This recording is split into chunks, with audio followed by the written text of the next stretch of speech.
But আমার হ্যাঁ আমি একাধিক ছবির সাথে চুক্তিবদ্ধ বা শাকিলকে নিয়ে কথা বলি। সে আমার বন্ধু মানুষ, আমার প্রথম ছবির অর্থদাতা। সময় ছাড়া, প্রিপারেশন ছাড়া, অনেক লিমিটেশনের মধ্যে আমি নাটকের মানুষ, নাটক থেকে আসা। আমাদের ইন্ডাস্ট্রি নাটকে আমরা কিভাবে কাজ করি, কি পরিমাণ প্রেশার থাকে সেটা আমরা সবাই জানি, অবগত। তো সেই জায়গা থেকে যখন আমার ওটিটিতে পদার্পণ, তখন চেয়েছি একটু বেশি সময় নিয়ে কাজ করতে। আমার প্রত্যেকটা সেক্টরে আমার গুরু আছে। আমি তাকে দেখলেই নস্টালজিয়া হয়ে যাই। সেই 2005-06 দিকে একজন গাজী রাকায়েত, উনি আমার সিনিয়র, আমার গুরু, আমার বন্ধু মানুষ। তখন তার সাথে কনভারসেশন হতো, তো বলতো যে তুই পারবি। আমি ওদের কিছু হবে না।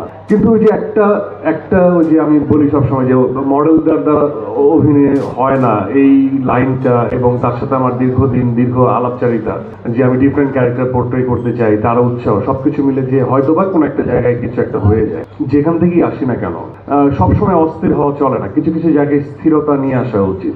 আমার কাছে মনে হয় যার প্রসার যত হয়, যার যত উপরের দিকে উঠতে থাকে, তার দায়িত্ববোধের জায়গাটা অনেক বেশি দৃঢ় হওয়া উচিত এবং সময় নিয়ে কাজ করে। তো আমার কাছে সময়টা কখনোই আসলে ফ্যাক্ট ছিল না।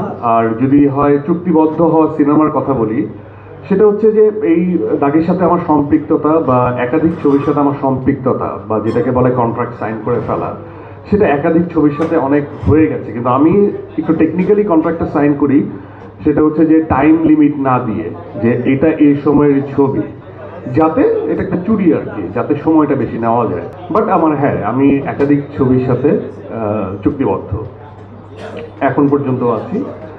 সেগুলো হয়তোবা এত বেশি সময় নিব না, অনেকের কাছেই মনে হয় অনেক বেশি সময় নিয়ে ফেলেছি, হয়তোবা আরো কম সময়ের মধ্যেই চলে আসবে, কারণ সেগুলোর গল্প ভাবনা, সেগুলোর অন্য কিছু প্রিপারেশন অলমোস্ট অনেক কিছুই এগিয়ে।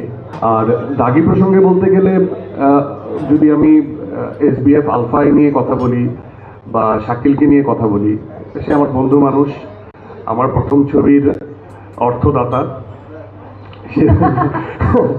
সে প্রডিউস করেছে। ঝগড়া প্রচন্ড করি আমি, এটাকে মানুষ ঝগড়া বলে বা বাহাস বলে হয়তো বা, বাট আমি আসলে এটাকে ঝগড়া বলি না। আমি বলি হচ্ছে আমি আসলে কনভিন্স হতে চাই, নিজেকে কনভিন্স করতে চাই। তো শাকিলের সাথেও হয়, বিরক্ত হয়, আবার কাছে টেনে নেয়। আর শিয়াব সেন সম্পর্কে বলতে গেলে তার সাথে আমার আসলে তর্কই হয়, ভালোবাসা প্রচন্ড তর্ক হয় এবং এটা তর্কটা দিনকে দিন বেড়েই চলেছে। আমার সবচেয়ে বড় ভালো লাগে যে একজন মানুষের, আমার কাকার বয়সী, আমি তাকে কাকু ডাকি, তার বয়স হয়েছে কিন্তু সে আসলে ভাবনার দিক থেকে অনেক আধুনিক।